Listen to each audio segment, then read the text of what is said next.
नमस्कार दोस्तों, एक बार फिर से स्वागत है आपका। तो दोस्तों, आज हम एक्सप्लेन करने वाले हैं जाने जान मूवी को। तो वीडियो को शुरू करते हैं, और अगर वीडियो अच्छा लगे तो वीडियो को लाइक जरूर कीजिएगा, और इसी तरह के वीडियोस पाने के लिए आप हमारे इस चैनल को सब्सक्राइब कीजिएगा, ताकि आपको इसी तरह के लेटेस्ट और फ्रेश कंटेंट मिलते रहे। तो फिल्म की कहानी शुरू होती है नरेन नाम के मैथ्स टीचर से, जो की बहुत ही ज्यादा उदास बैठे हुए थे। तभी अचानक से हम देखते हैं कि वो अपने गले में फांसी का फंदा लगा लेते हैं, और जब वो फांसी लगाने वाले थे कि तभी उनकी आंख खुल जाती है। मतलब कि ये सब कुछ एक सपना था। आगे माया डिसूजा को देख पाते हैं, जो की कलिंगपोंग में कॉफी शॉप चलाती है। उसकी एक 16 साल की बच्ची भी है, जिसका नाम तारा है। वो स्कूल जाती है। तारा पढ़ने में काफी तेज है, और उसके पिता नहीं है। मतलब की तारा सिर्फ अपनी माँ के साथ रहती है। दोनों की दिनचर्या एकदम सेम है। यहाँ पर माया अपनी कॉफी शॉप चली जाती है, तो तारा स्कूल चली जाती है। वहीं यहाँ पर हम तीसरे शख्स मतलब कि नरेन को देख पाते हैं, जो कि हर रोज तारा और माया को जाते हुए देखता है। और कहीं ना कहीं नरेन जो है वो माया को पसंद करता है, इसलिए तो वो आईने के सामने खड़े होकर माया से बात करने की तैयारी कर रहा होता है। और ऐसा वो हर रोज करता है। नरेन दरअसल में मैथ्स का एक टीचर है, और वो एक बहुत ही ब्रिलियंट टीचर है। इसके बाद माया के कॉफी शॉप को दिखाया जाता है, जहाँ पर एक गॉसिप चल रही होती है, जहाँ पर माया के साथ काम करने वाले लोग नरेन और माया के बारे में बात कर रहे थे। और माया के साथ काम करने वाली प्रेमा यहाँ पर माया से कहती है कि आपको टीचर पसंद करते हैं, लेकिन माया को ऐसा कुछ भी नहीं लगता है। तब प्रेमा उससे कहती है कि कल तुम कॉफी शॉप में नहीं आई थी, और इसी कारण टीचर भी कल कॉफी शॉप में नहीं आए थे, क्योंकि टीचर तो हर रोज ही कॉफी शॉप आते हैं। तो माया प्रेमा से कहती है कि टीचर को कैसे मालूम कि मैं कल कॉफी शॉप में नहीं आई थी, जिस पर कि प्रेमा माया से कहती है कि शायद टीचर ने तुम पर नजर बनाकर रखी है, बिल्कुल शाहरुख खान की डर फिल्म जैसे। और फिर थोड़ी देर के बाद यहाँ पर टीचर आ जाते हैं। नरेन ने यहाँ पर माया से जो भी बोलने की तैयारी की थी वो धरी की धरी रह जाती है, क्योंकि माया के सामने आ जाने के बाद वो पूरी तरह से नर्वस हो जाते हैं, और उनके मुंह से कुछ भी नहीं निकलता है, और यहाँ से अपना खाना लेकर चुपचाप निकल जाते हैं। और फिर तुरंत यहाँ पर एंट्री होती है इंटेंस लुक में अजीत नाम के एक बंदे की। यहाँ पर माया उसे देखकर पूरी तरह से हैरान थी, और थोड़ी देर के बाद यहाँ पर हमें मालूम चलता है कि दरअसल में अजीत जो है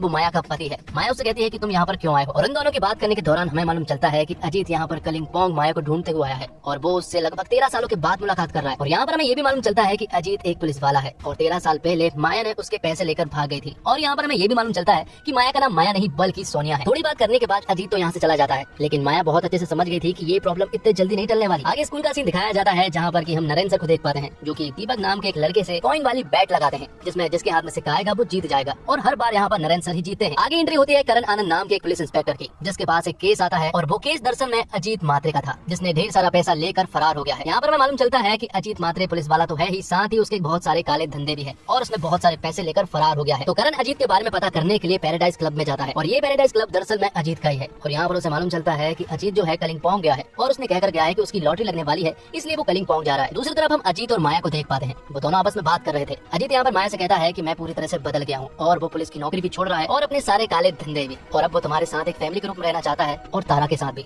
जो कि अब बड़ी हो गई है। लेकिन ये सुनने के बाद यहाँ पर माया को यकीन हो जाता है कि यहाँ पर अजीत पूरी तरह से ठीक नहीं हुआ है, और उसके दिमाग में कुछ ना कुछ तो जरूर चल रहा है। इसलिए वो तुरंत ही अपनी बेटी तारा को स्कूल से लेकर अपने घर जाती है, क्योंकि अजीत को अभी तक तारा के बारे में नहीं मालूम था, लेकिन अब उसे तारा के बारे में मालूम चल गया है। आगे हम देखते हैं नरेन टीचर को, जो कि जूडो कराटे की प्रैक्टिस में जाते हैं, और हर रोज वो यहाँ पर प्रैक्टिस किया करते हैं। अब तारा और माया अपने घर पर थी, वो दोनों कुछ ना कुछ काम कर रही थी, तब यहाँ पर उनके दरवाजे पर अजीत आ जाता है। अजीत यहाँ पर माया से बात करने के लिए आया था, और अपनी बेटी तारा से मिलने के लिए, लेकिन उसने काफी ज्यादा पी हुई थी।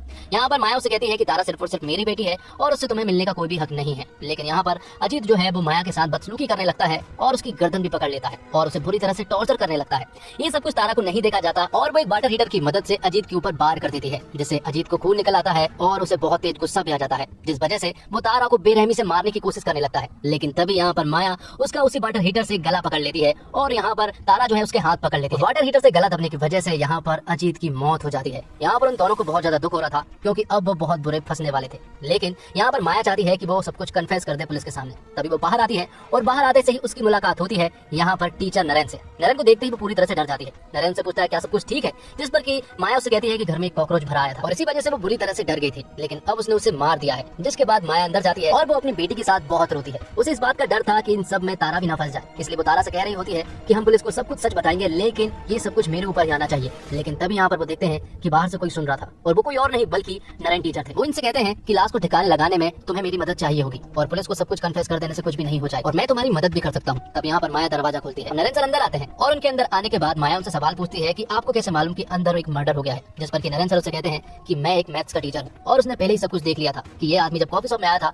तो बहुत ही इंटेंस लुक में आया था, आप भी परेशान लग रही थी, और ये बंदा सिगरेट पी रहा था, और दरवाजे के बाहर भी एक सिगरेट का टुकड़ा पड़ा हुआ है। और उससे भी बड़ी बात, जब आपने वो कॉकरोच वाली बात की थी, तो मैं तुम्हारी मदद जरूर करूंगा, इस बॉडी को ठिकाने भी लगाऊंगा। यहाँ पर पुलिस भी आई, और इस मामले में मैं भी फंस चुका हूँ, लेकिन अगर मेरे कहने के मुताबिक तुमने सब कुछ किया तो किसी को भी कुछ नहीं होने वाला। सबसे पहले तो हमें यहाँ के सारे सबूत मिटाने हैं, और हमें वही एविडेंस सामने रखने हैं जो कि हमें पुलिस को दिखाने हैं। और अब क्योंकि नरेन सर एक मैथ्स के टीचर है, इसलिए वो सब कुछ कैलकुलेट करते हैं, और रिजल्ट तक का सब कुछ सोच लेते हैं कि आगे क्या हो सकता है। जिसके बाद कलिंगपोंग में एंट्री होती है करण की, जो कि अजीत मात्रे को ढूंढते हुए यहाँ पर आया था। सबसे पहले वो अपने साथी पुलिस वाले से कहता है कि सबसे पहले अजीत मात्रे को सारे होटलों में चेक किया जाए, क्योंकि वो वहीं पर पाया जा सकता है। दूसरी तरफ नरेन सर जब अपने घर वापस आते हैं, तो यहाँ पर हम माया को देख पाते हैं नरेंद्र सर ने माया को कुछ होमवर्क दिया था और कुछ चीजें करने के लिए कही थी और बहुत सारी चीजें माया ने कर ली थी, जिस पर कि नरेंद्र सर उससे कहते हैं तो फिर कोई भी टेंशन लेने की जरूरत नहीं है। जिसके बाद हम करण को देख पाते हैं जो कि अगले दिन माया के कॉफी शॉप में जाता है, जहाँ पर कि माया तो उससे पूरी तरह से अनजान थी। लेकिन तभी करण यहाँ पर अजीत के बारे में पूछने लगता है, लेकिन यहाँ पर माया उससे कहती है कि मैं इस आदमी को नहीं जानती हूँ। और फिर थोड़ी देर के बाद यहाँ पर नरेंद्र सर आ जाते हैं। नरेंद्र सर के यहाँ पर आ जाने के बाद तुरंत ही करण उनके ऊपर झूम पड़ता है और यहाँ पर मालूम चलता है कि दरअसल में करण और नरेंद्र जो है वो कॉलेज के बहुत ही अच्छे दोस्त हैं और करण नरेंद्र सर को नारू बुलाता है। वो दोनों बात कर रहे होते हैं कि तभी यहाँ पर करण के पास कॉल आता है और उन्हें मालूम चल गया था कि अजीत मात्रे किस होटल में रुका हुआ था। लेकिन जाते जाते करण नारू से कहता है कि वो जल्द ही मिलेंगे। अब ये सारी चीजें देखकर माया पूरी तरह से घबरा जाती है। वो यहाँ पर बाहर आती है और नरेंद्र सर से बोलती है कि मुझे बहुत ज्यादा डर लग रहा है। लेकिन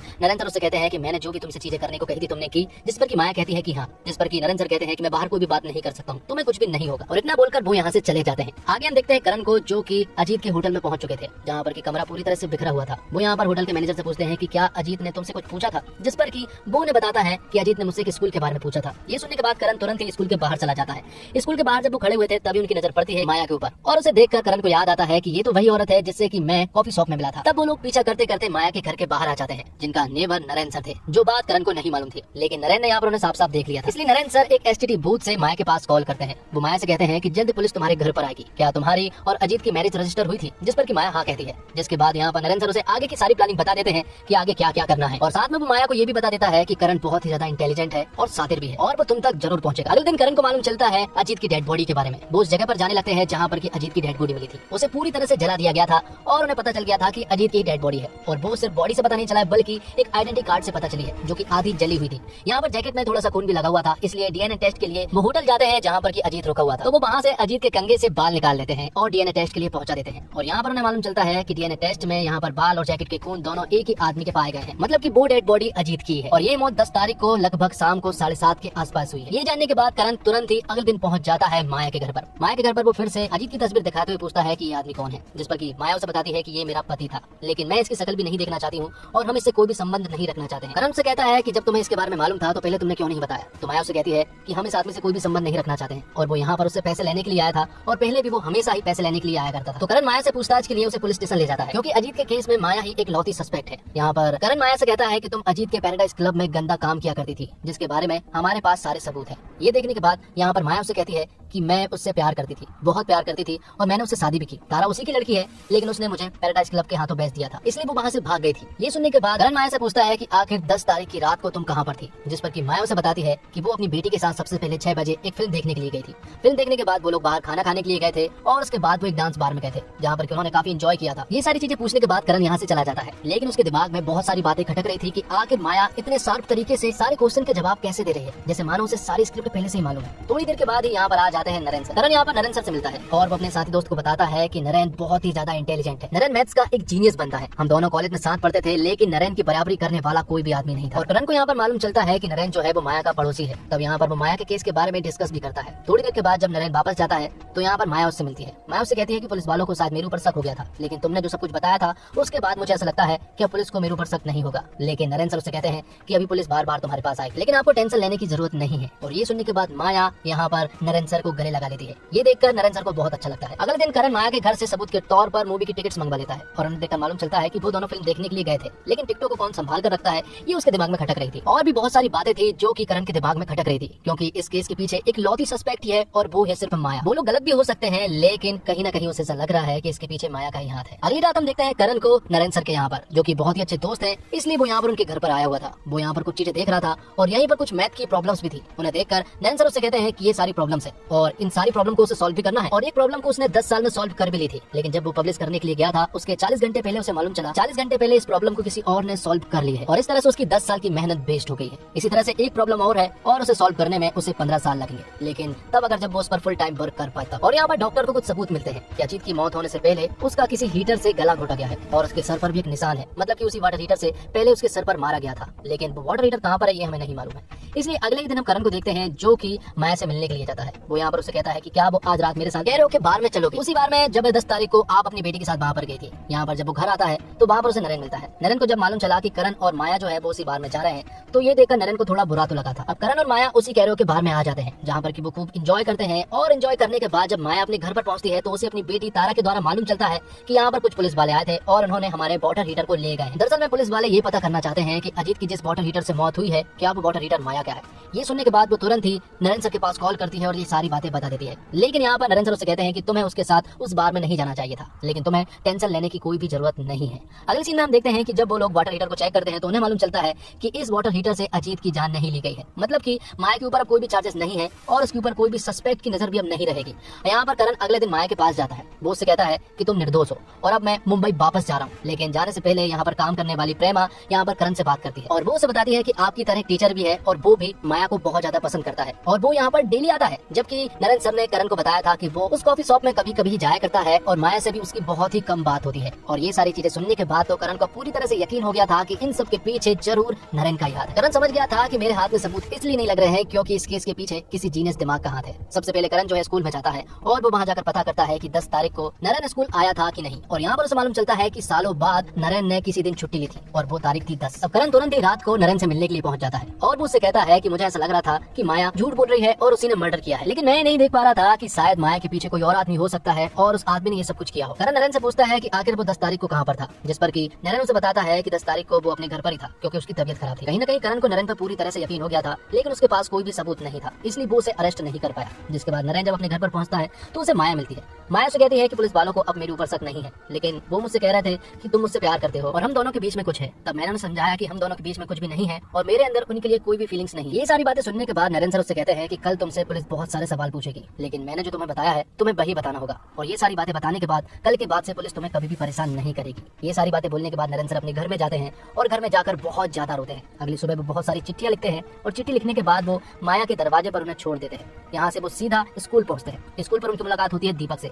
वो यहाँ पर कॉइन की फिर से बैट लगाते हैं और इस बार नरेंद्र सर दीपक से हार चुके थे। ये देखने के बाद दीपक बहुत ज्यादा खुश हुआ था, लेकिन नरेंद्र सर को मालूम है कि ये उनकी एक आखिरी हार है। ये सब हो जाने के बाद नरेंद्र सर पहुंच जाते हैं पुलिस स्टेशन, जहाँ पर कि वो करण के सामने थे। वो उसे बताते हैं कि मैं सब कुछ कन्फेस करना चाहता हूँ। वो बताना चाहता है कि अजीत को उसी ने मारा है और वो भी माया डिसूजा के कहने पर, क्योंकि वो माया डिसूजा का बॉडीगार्ड है और वो मुझसे जो कहती है मैं वो करता हूँ क्योंकि यही मेरा धर्म है। मैं उनका बॉडीगार्ड हूँ, इसके बारे में किसी को कुछ भी नहीं मालूम है। मैं बस एक स्कूल का टीचर हूँ, यहाँ तक कि उनकी बेटी तारा तक को नहीं मालूम है कि मैं उनका बॉडीगार्ड। जिसके बाद वो करण को बताते हैं कि अजीत को 10 तारीख को उसने 7:30 के आसपास अजीत को कैसे मारा था और वो उसे ये भी बताते हैं कि वो माया को चिट्ठी भी लिखा करता था और वो उसके घर से वाटर हीटर भी निकाल लाते हैं और इस वाटर हीटर को चेक करने पर उन्हें मालूम चलता है कि इसी वाटर हीटर से अजीत की जान ली गई थी। यहाँ दूसरी तरफ माया से भी पूछताछ की जा रही थी और माया उन्हें बताती है कि वो कोई मेरा बॉडीगार्ड नहीं है और हम दोनों के बीच में बहुत ही कम बात होती है। नॉर्मल कस्टमर की तरह यहाँ पर नरेंद्र से भी बात की जाती थी, लेकिन माया को ये सारी बातें नहीं पता थी जो कि नरेंद्र ने करण को बताई है। नरेंद्र ने सारा इल्जाम अपने सर ले लिया था और करण ने ये सारी बातें माया को बता दी थी। वो माया से कहता है कि इस जुर्म के पीछे सिर्फ और सिर्फ नरेंद्र का हाथ है, तुम पूरी तरह से निर्दोष हो। ये सारी बातें सुनने के बाद माया आखिरी बार नरेंद्र से बात करने के लिए जाती है। यहाँ पर माया नरेंद्र से पूछती है कि आखिर तुमने ये सब कुछ क्यों किया,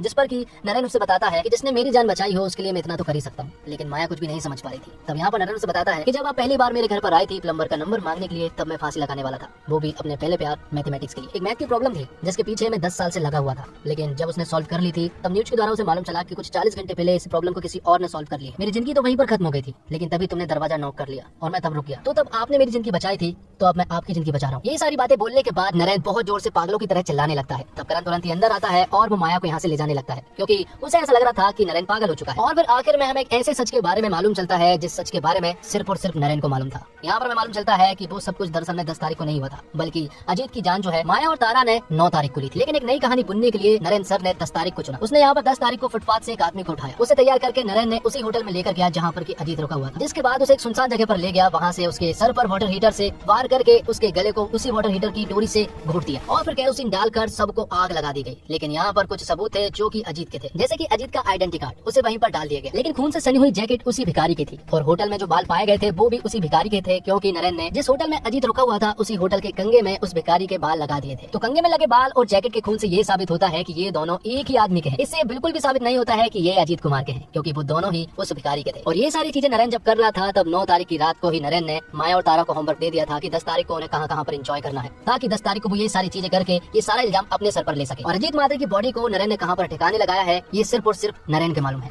और फिल्म के आखिरी सीन में हमें मालूम चलता है कि नरेंद्र ने जेल में एक प्रॉब्लम को सॉल्व कर ली है। मैथ की एक प्रॉब्लम थी जिसे सॉल्व करने में 15 साल लगने वाले थे अगर वो फुल टाइम उस पर वर्क करे। तो जेल में रहकर उसे फुल टाइम मिला और उसने मैथ की प्रॉब्लम सॉल्व कर ली थी। और इसी के साथ ये फिल्म यहीं पर खत्म होती है। तो दोस्तों उम्मीद करता हूँ आपको वीडियो पसंद आई होगी। वीडियो पसंद आई हो तो वीडियो को लाइक जरूर कीजिएगा और इसी तरह की वीडियोस पाने के लिए आप हमारे चैनल को भी सब्सक्राइब कीजिएगा, ताकि आपको इसी तरह के लेटेस्ट और फ्रेश कंटेंट मिलते रहे। मिलते हैं एक और कमाल की वीडियो के साथ, तब तक के लिए आप हमारे चैनल के साथ बने रहिए। धन्यवाद। जय हिंद, जय भारत।